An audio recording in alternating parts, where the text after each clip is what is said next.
नमस्कार दोस्तों, मैं विजय तिवारी। स्वागत है आपका हमारे YouTube चैनल में, जहां हम आज की इस वीडियो में इग्नू BHIC 133 की ही सीरीज को आगे बढ़ाते हुए इसके चैप्टर नंबर 8 की चर्चा करेंगे। चैप्टर का नाम होगा सैन्य संगठन और मनसब व्यवस्था। इससे पहले 7 चैप्टर की वीडियो ऑलरेडी चैनल पर अपलोड कर दी गई है। अगर आपको किसी भी चैप्टर से रिलेटेड कोई क्वेरी है या फिर आपके मन में कोई क्वेश्चन है तो आप हमारे टेलीग्राम चैनल से जुड़ सकते हैं, जिसका लिंक चैनल के डिस्क्रिप्शन में और वीडियो के डिस्क्रिप्शन में भी दिया हुआ है। इसके अलावा आप मुझे इंस्टा पे फॉलो कर सकते हैं, वहाँ पर भी आप अपने कोई भी क्वेरी मुझसे शेयर कर सकते हैं। तो चलिए अब शुरू करते हैं आज की क्लास। इस चैप्टर से जो सबसे महत्वपूर्ण प्रश्न बनेगा, जो पेपर में आता ही आता है, वो प्रश्न ये है कि मुगल कालीन मनसब व्यवस्था का वर्णन कीजिए। इसके अलावा इस चैप्टर में सबसे पहले दिल्ली सल्तनत और मुगल सल्तनत के दौरान जो सैनिक व्यवस्था है उसके बारे में बताया जाएगा। लेकिन जो सबसे महत्वपूर्ण प्रश्न है वो मनसबदारी व्यवस्था से ही है कि मनसब की नियुक्ति कैसे होती थी, मनसब कौन होता था, मनसब पद की क्या सीमाएं थी, मनसब पद की क्या पावर थी, राजा किन लोगों को मनसबदारी में रखता था और किन लोगों को नहीं रखता था। ये तमाम प्रश्न आपको इस चैप्टर में पता चलेंगे। सबसे पहले चैप्टर की एक प्रस्तावना दी गई है जो कि सेना की इंपॉर्टेंस के बारे में बताएगी। यहाँ पर जैसा कि लिखा है कि एक राइटर थे जिनका नाम है जियाउद्दीन बर्नी, जिसके बारे में आपने पहले चैप्टर में पढ़ा भी होगा। तो जियाउद्दीन बर्नी ने एक किताब लिखी थी जिसका नाम है फतवा-ए-जहांदारी। इस किताब में बर्नी ने लिखा था राजस्व सेना और सेना राजस्व है। यहाँ पे लिखा हुआ है कि राजस्व सेना और सेना राजस्व है। तो इस लाइन का मतलब ये है कि कोई भी साम्राज्य ना दो चीज़ों पर टिका होता है। कोई भी साम्राज्य दो पिलर पर टिका होता है, दो स्तंभों पर टिका होता है। एक स्तंभ होता है उसका राजस्व। राजस्व मतलब क्या है? पैसा।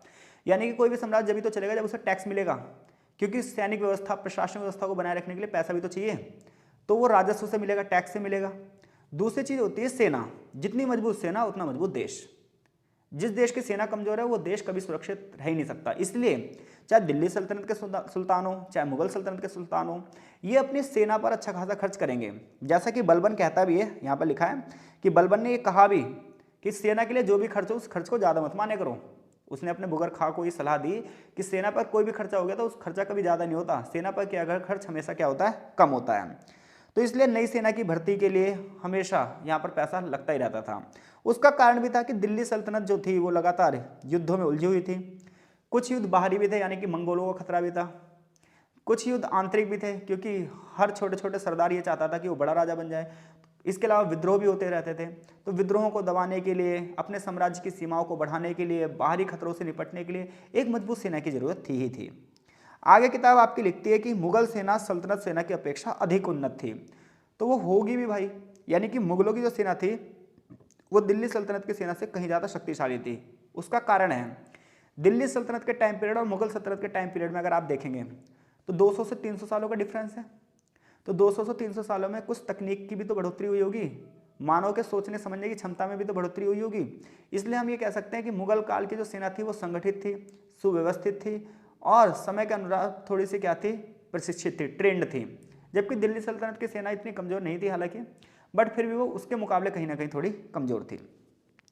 अब हम बात करेंगे दिल्ली सुल्तानों के सैन्य संगठन की, फिर मुगल सुल्तानों के भी सैन्य संगठन की बात करेंगे, फिर दोनों का कंपैरिजन भी कर लेंगे। तो जब हम दिल्ली सुल्तानों के सैन्य संगठन की बात करते हैं तो दिल्ली सुल्तानों का जो सेना थी वो कहीं ना कहीं मंगोलों से प्रेरित थी। तो जैसा कि आप सभी को पता है, मंगोलों में खासतौर पर चंगेज खान का नाम बहुत शक्तिशाली राजाओं में से एक होता है। तो मंगोलों ने जिस प्रकार का सैन्य संगठन बनाया था उसी प्रकार से दिल्ली के सुल्तानों ने भी अपनी सेना को संगठित किया। यानी कि दिल्ली की सेना पर किसकी छाप दिखाई देती है आपको? मंगोलों की। तो मंगोल लोगों की सेना कैसी थी पता है? वो 10 के गुणांक पर आधारित थी। इसे हम दशमलव व्यवस्था कहते हैं, जैसे कि यहाँ लिखा हुआ है, ठीक है, कि मंगोलों ने जो अपनी सेना रखी थी वो कैसे रखी थी? दशमलव पद्धति पर। इसे हम दशमलव विभाजन कहते हैं। इसमें क्या होता था कि जैसे सब जो इसमें है ना, हम ग्रुप बांटेंगे। तो जैसे एक ग्रुप हो गया 100 सैनिकों का, दूसरा ग्रुप कितने का हो गया? 1000 का, फिर तीसरा ग्रुप क्या हो गया? 10,000 का। तो ऐसे करके क्या है, ग्रुप बनते जाएंगे। तो मंगोलों की जो सेना थी वो किस में थी? दशमलव प्रणाली में थी। और इसमें सबसे छोटा वर्ग 100 का था, फिर 10,000, ऐसे करके 10 के गुणांक पे चलता रहता था। तो 10,000 सेना का जो मुखिया होता था, अध्यक्ष होता था, उसे तुमन कहते थे। यहाँ पर तुमान लिखा हुआ है आपकी किताब में, बट ये तुमन कहलाता था। अलाउद्दीन खिलजी के अधीन ऐसी जो एक व्यवस्था थी जिसे हम सरखेल कहते थे। सरखेल में 10 घुड़सवार होते थे, यानी कि 10 घुड़सवारों के ग्रुप को क्या कहते थे? सरखेल कहते थे। मैं यहाँ पे हाईलाइट कर देता हूँ आपके लिए। ये लिखा है, अलाउद्दीन खिलजी जब दिल्ली सल्तनत का शासक था तो एक वर्ड था सरखेल। सरखेल का मतलब क्या होता है? उसके भाई एक ग्रुप है ये 10 घुड़सवारों का। ऐसी एक जो सिपाह सालार होता था, सिपाह सालार के अंतर्गत 10 सरखेल होते थे, यानी कि एक सरखेल में कितने घुड़सवार हैं? 10। तो एक सिपाह सालार के पास कितने सरखेल हैं? 10। 10 सरखेल का मतलब है 100 घुड़सवार होंगे, यानी कि 10 घुड़सवारों के ग्रुप का नाम क्या है? सरखेल, और 100 घुड़सवारों के ग्रुप का नाम है सिपाह साल। इसी प्रकार से फिर इसके ऊपर एक ग्रुप बनेगा जिसे हम अमीर कहेंगे।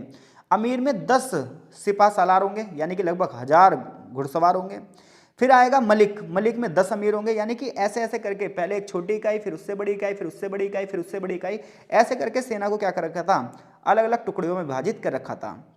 फिर आगे चलकर शासक जो इल्तुतमिश था, इल्तुतमिश के सैन्य संगठन के बारे में इतिहासकारों को ज़्यादा जानकारी नहीं है, यहाँ पर लिखा हुआ है, लेकिन यह माना जाता है उसने कहीं ना कहीं एक स्थायी सेना की स्थापना करी थी, जिसका भुगतान जो है वो नगद भी किया जाता था।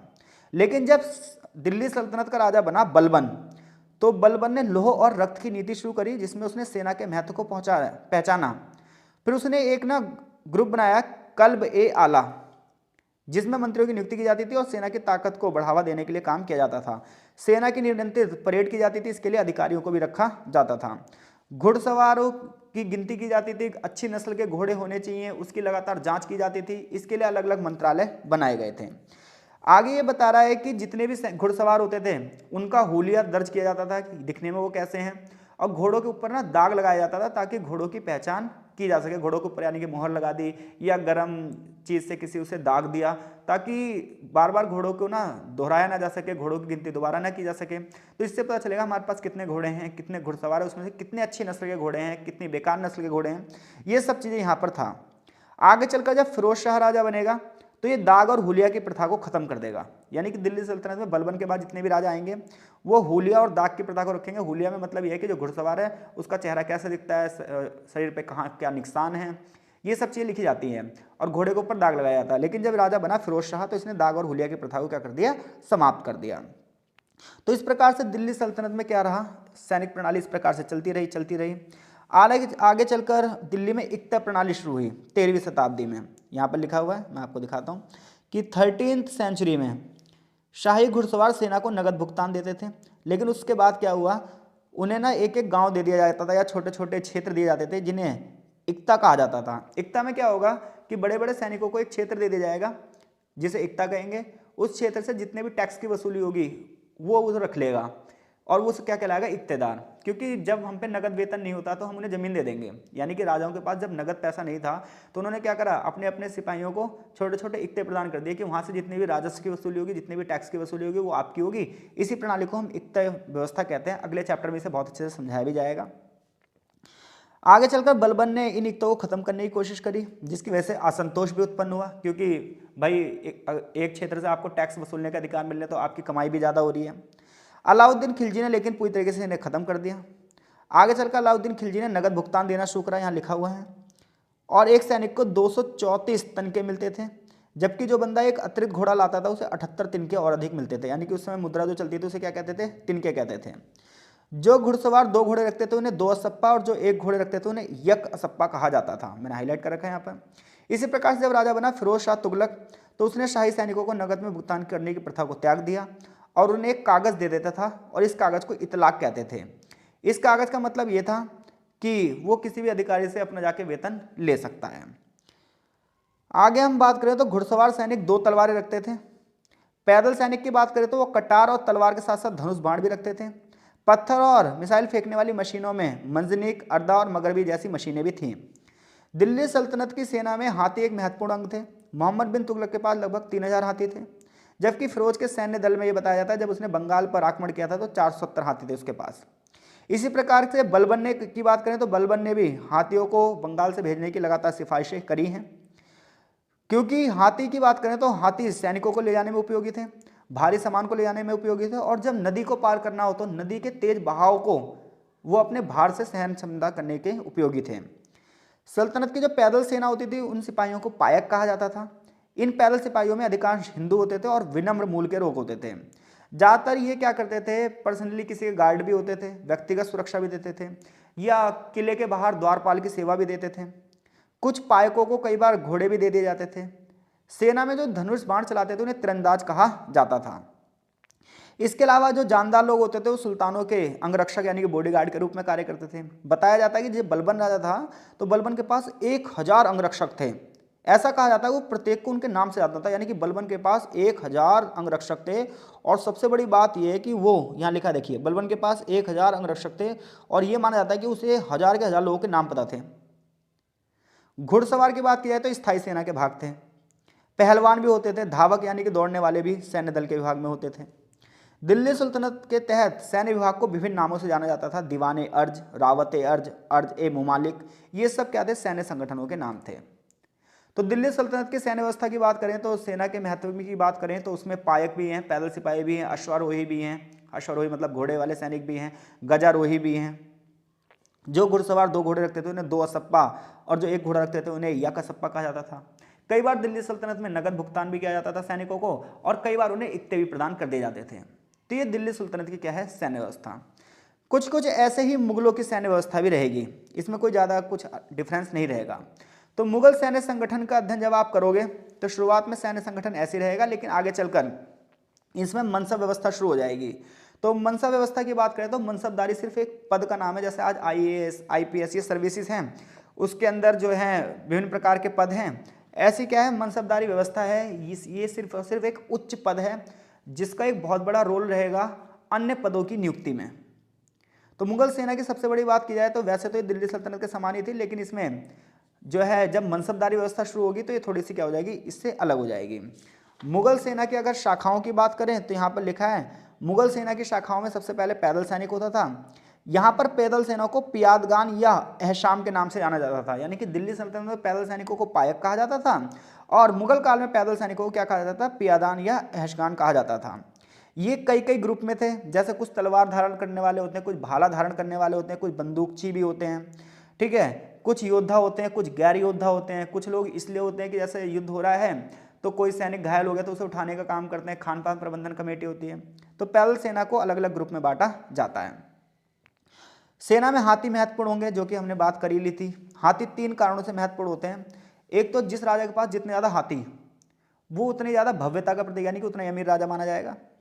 इसके साथ साथ जब आमने सामने होने वाला घमासान होता था, यानी कि आमने सामने होने वाला युद्ध होता था, इसमें सेनापति और राजा अक्सर हाथियों पर बैठते थे ताकि वो पूरी की पूरी सेना को एक ऊंचाई सी जगह पर बैठकर देख सकें, दृष्टिगोचर कर सकें।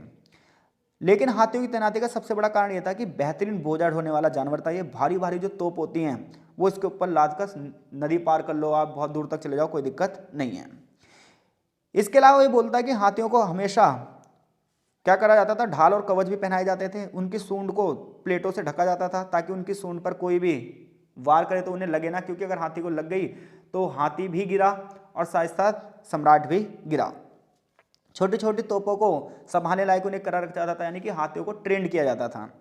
फिर इसी प्रकार से घुड़सवार सेना, घुड़सवार सेना के बारे में बताया गया है कि इन्हें सेना का पुष्प कहा जाता मुगल काल में।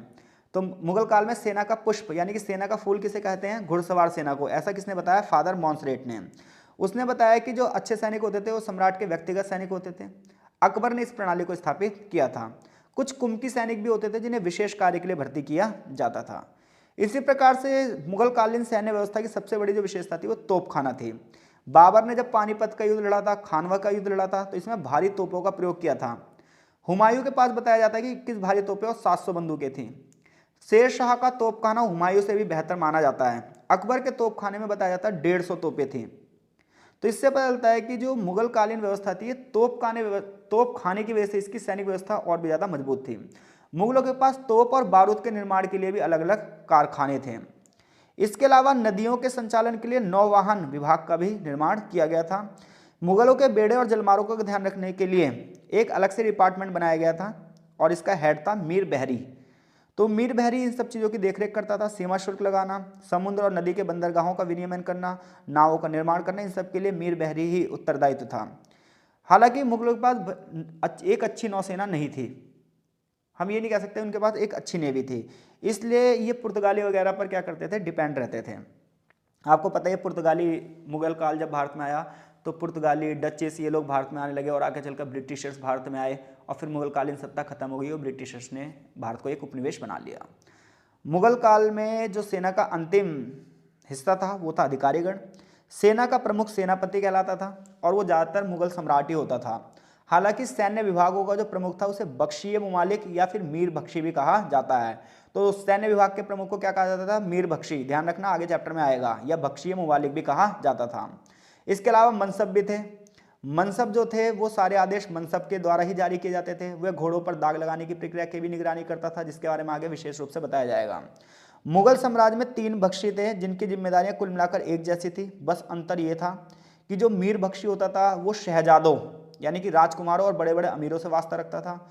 दूसरा बख्शी उससे निचले स्तर का था और तीसरा बख्शी उससे भी निचले स्तर का था। यानी कि किन लोगों के साथ किसके ताल्लुकात होते हैं इसके हिसाब से हैसियत दर्ज की जाती थी।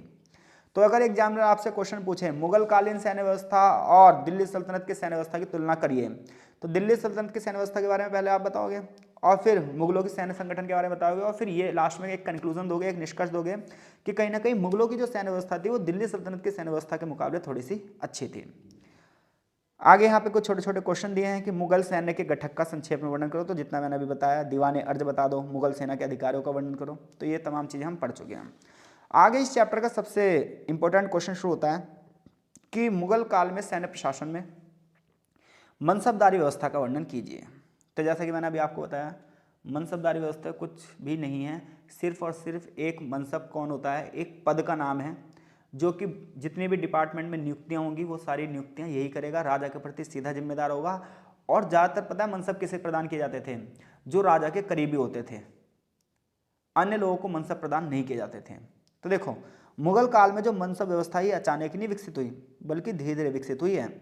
इन्हें भारतीय परिवेश के हिसाब से समय समय पर फिल्टर किया गया, परिष्कृत किया गया है। आगे चलकर मनसबदार जो थे मुगल शासक वर्ग का अभिन्न हिस्सा बन गए। ये माना जाता है कुलीनों यानी कि अमीरों के भी अमीर थे। इनके पास ना न्याय विभाग को छोड़कर सारे प्रशासनिक विभाग होते थे। यानी कि अगर हम न्यायपालिका को छोड़ दें तो बाकी जितने भी विभाग होते हैं वो सारे के सारे विभाग में नियुक्ति इन्हीं के द्वारा होगी। इन्हें वजीर भी कहा जाता था, बख्शी भी कहा जाता था। यानी कि जो मनसब होते थे ये वजीर के पद पर भी होते थे, बख्शी के पद पर भी होते थे, फौजदार के पद पर भी होते थे, सूबेदार के पद पर भी होते थे। यानी कि एक पावरफुल पद था कौन? मनसब। तो मनसब शब्द का अर्थ सिर्फ स्थानीय पद है। इस प्रकार मुगलों की जो मनसब व्यवस्था है इसे ओहदा या फिर पद कहा जाता है। हालांकि बाबर के समय पे और हुमायूं के समय पर मनसबदारी व्यवस्था नहीं थी, मनसबदारी शब्द का प्रयोग भी नहीं होता था। इसके स्थान पर उस समय जिस शब्द का प्रयोग होता था वो शब्द था वजहदार। यानी कि अकबर के टाइम पे, हुमायूं के टाइम पे मनसबदारी व्यवस्था का शुरुआत नहीं हुई थी। यहाँ पर एक पद चलता था वजहदार। लेकिन जब अकबर शासक बना तो अकबर ने अपने अधिकारियों की योग्यता के आधार पर एक नया पद बनाया। अधिकारियों का स्तर निर्धारित करने के लिए, अधिकारियों का वर्ग निर्धारित करने के लिए, अधिकारियों का ग्रुप निर्धारित करने के लिए, यानी कि निम्न स्तर के अधिकारी, उच्च स्तर के अधिकारी, उससे उच्च स्तर के अधिकारी, इन सबको कंट्रोल में रखने के लिए, उन अधिकारियों को आदेश देने के लिए, निर्देश देने के लिए इसने एक नया पद बनाया मनसब, कि हाँ भाई इस डिपार्टमेंट का ये हेड होगा, इस डिपार्टमेंट का ये हेड होगा, इस डिपार्टमेंट का ये हेड होगा। इससे फायदा ये था कि हर डिपार्टमेंट का एक एक बंदा उसके साथ हो गया और कहीं पर भी अगर विद्रोह होने की संभावना होगी तो उसे पता चल जाएगा।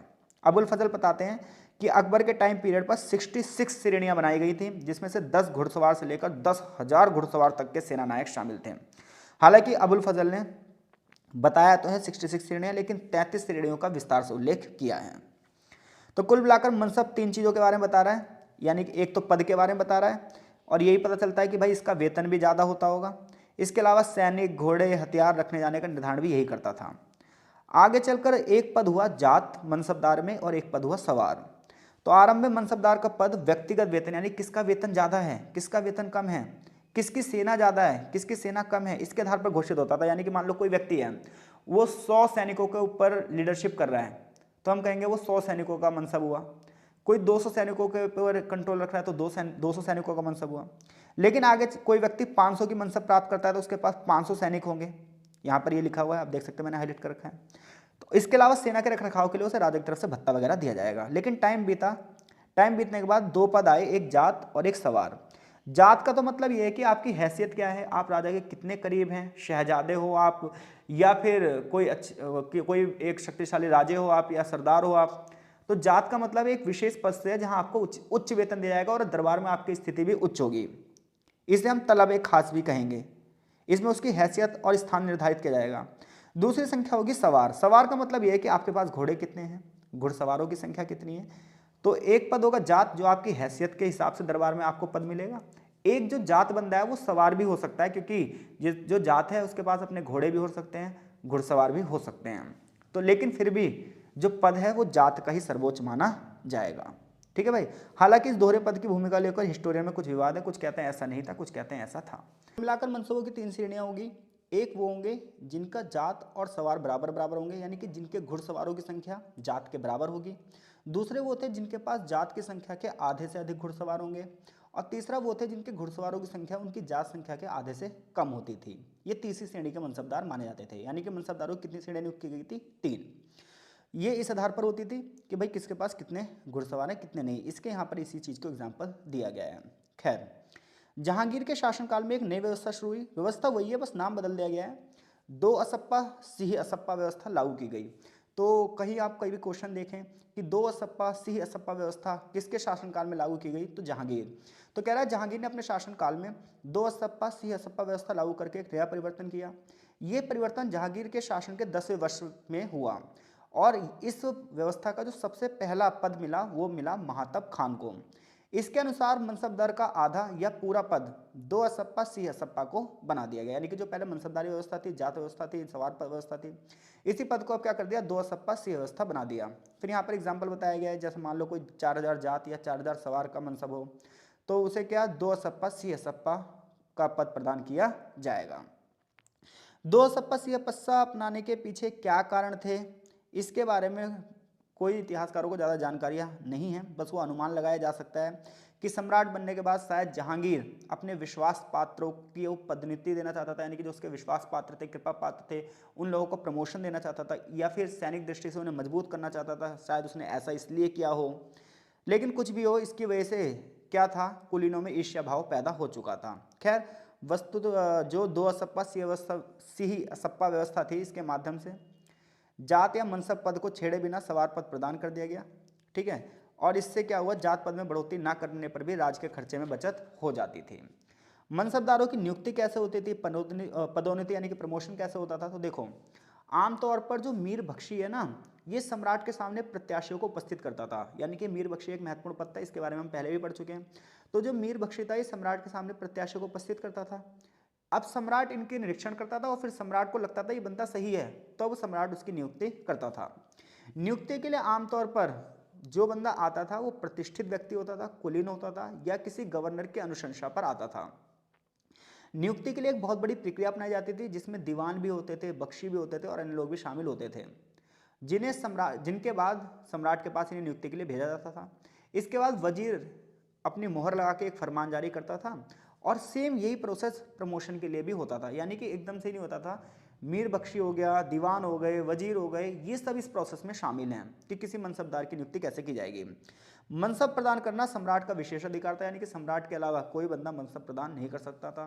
वह किसी व्यक्ति को मनसबदार के रूप में नियुक्त कर सकता था और इसके लिए किसी भी प्रकार की परीक्षा प्रणाली की जरूरत नहीं थी। कुछ चीज़ों का पालन किया जाता था, कुछ नियमों का पालन किया जाता था। हालांकि मनसबदार उन्हें नियुक्त किया जाता था जो राजघराने के नज़दीक व्यक्ति रहे हैं। पहले से मनसबदार के रूप में जो बंदे काम कर रहे हैं उन्हीं के पुत्रों को, उनके रिश्तेदारों को प्राथमिकता दी जाती थी और इस पूरे के पूरे ग्रुप को एक नाम दिया जाता था। इस ग्रुप का नाम था खानजाद, यहाँ मैंने हाईलाइट कर रखा है।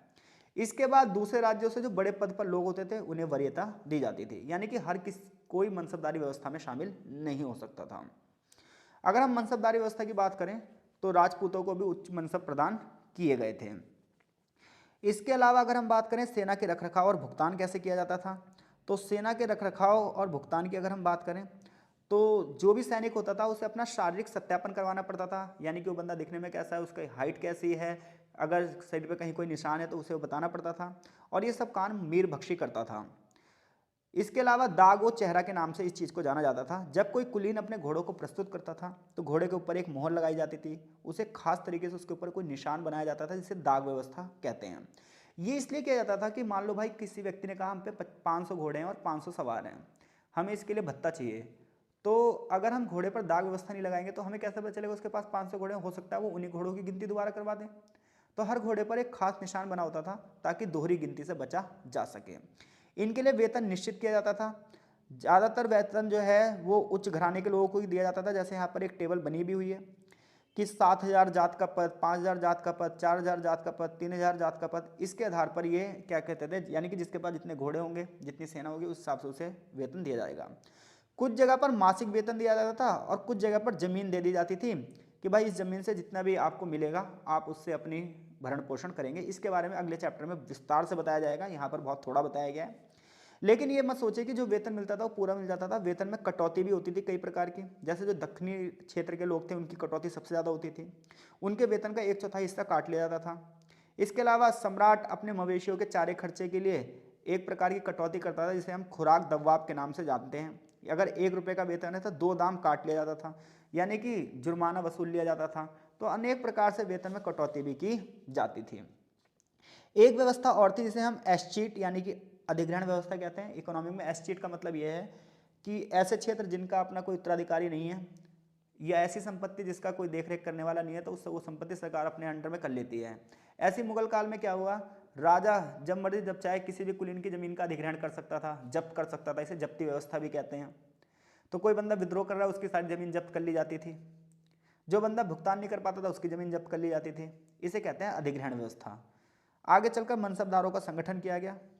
मनसबदारी का द्वार वैसे तो सबके लिए खुला था कागजों में, लेकिन रियलिटी ये थी कि जो बंदे अपने वंश के होते थे, अपने ही व्यक्ति होते थे, अपने के रिश्तेदार होते थे, उन्हीं लोगों को ज़्यादातर मनसब प्रदान किया जाता था। लेकिन अकबर के शासनकाल में अगर हम देखें तो कई प्रकार के तुरानी, अफगानी, ईरानी, भारतीय मुसलमान, राजपूत, मराठा, दक्खनी, ये सब मनसबदारों के पद तक पहुंच चुके थे। क्लियर है भाई? तो ये चैप्टर यहीं पर खत्म होता है, सैन्य संगठन और मनसब व्यवस्था। आगे चैप्टर के प्रश्न हैं और एक सारांश दिया गया है। कुछ शब्दावली भी इस चैप्टर में, जैसे बरावर्दी का मतलब क्या है, तो अकबर के शासनकाल में सेना के रखरखाव के लिए मनसबदारों को जो अग्रिम वेतन यानी कि एडवांस पेमेंट की जाती थी उसे बरावर्दी कहा जाता है। ठीक है। खानजात जो कुलीन वर्ग से संबंधित रखते थे, उनके पुत्र होते थे, उनके नजदीकी संबंधी होते थे, उन्हें खानजात कहा जाता था। मवेशियों के लिए चारा भत्ता लिया जाता था, उसे क्या कहते थे, खुराक दवाब। कुलीनों को दिया जाने वाला जो सशर्त पद यानी कि टर्म एंड कंडीशन के साथ कि भाई इतने दिनों तक तुम्हें इस काम करना है, उसे बोलते थे मशरूत। तलब खासा कुलीनों का निजी वेतन होता था। ताबीनान कुलीनों द्वारा रखी गई सेना को कहते थे। और अमीर का बहुवचन क्या कहलाता था, उमरा, यानी कि कुलीन। तो आई होप सो ये चैप्टर आपको अच्छे समझ में आया होगा। कुछ देखो यहाँ पर जो वर्ड्स हैं उसी की कठिनाइयाँ हैं, बाकी तो चीज़ें आसानी ही हैं। आगे जो चैप्टर है इक्ता और जागीर, उस चैप्टर में हम आपसे मिलते हैं। तब तक के लिए आपका बहुत बहुत धन्यवाद। कमेंट बॉक्स में कमेंट करके हमें जरूर बताइए कीजिए अपने सुझाव, ताकि हम अगली वीडियो में उसे अप्लाई करने की कोशिश करें। तो मिलते हैं आपसे नेक्स्ट वीडियो में, तब तक के लिए आपका बहुत बहुत धन्यवाद।